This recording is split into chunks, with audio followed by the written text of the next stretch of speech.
ನಮಸ್ಕಾರ ಸ್ನೇಹಿತರೆ, live Karnataka YouTube ಚಾನಲ್ಗೆ ಸ್ವಾಗತ. ರೈತರಿಗಾಗಿ ದೊಡ್ಡ ಗುಡ್ ನ್ಯೂಸ್. ಇಂತಹ ರೈತರ ಸಂಪೂರ್ಣ ಸಾಲ ಮನ್ನಾ ವಿಚಾರ ಮತ್ತೆ ಜೀವಂತವಾಗಿದೆ.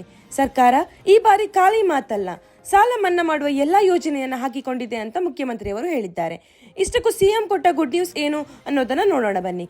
ಇದು ನಿಜವಾಗಿಯೂ ಲಕ್ಷಾಂತರ ರೈತರಿಗೆ ಹೊಸ ಭರವಸೆಯ ಸುದ್ದಿ. ಇಂದು ನಡೆದ ಮುಖ್ಯ ಸಭೆಯಲ್ಲಿ ಸಿಎಂ ರೈತರ ಸಾಲ ಮನ್ನಾ ಕುರಿತು ಅಧಿಕಾರಿಗಳಿಂದ ವಿವರವಾದ ವರದಿಯನ್ನು ಕೇಳಿಸಿಕೊಂಡಿದ್ದಾರೆ.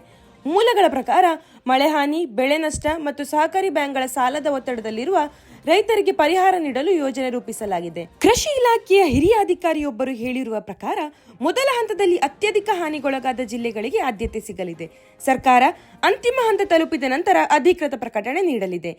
ಈ ಬಾರಿ ನಿಜವಾದ ಸಹಾಯ ದೊರೆಯುವ ವಿಶ್ವಾಸ ಸರ್ಕಾರದ ಒಳ ಮಾಹಿತಿಯಿಂದ ವ್ಯಕ್ತವಾಗಿದೆ. ಇದರೊಂದಿಗೆ ಸಾವಿರಾರು ರೈತ ಕುಟುಂಬಗಳು ಬ್ಯಾಂಕ್ ಒತ್ತಡದಿಂದ ಮುಕ್ತಿ ಪಡೆಯುವ ಸಾಧ್ಯತೆ ಇದೆ. ಹಾಗಾಗಿ ಎಲ್ಲರೂ ಅಧಿಕೃತ ಪ್ರಕಟಣೆಗಾಗಿ ಕಾಯ್ತಾ ಇದ್ದಾರೆ. ನಿಮಗೆ ಈ ವಿಡಿಯೋ ಇಷ್ಟ ಆದರೆ ಲೈಕ್, ಶೇರ್ ಹಾಗೂ ಕಮೆಂಟ್ ಮಾಡಿ. ಧನ್ಯವಾದಗಳು.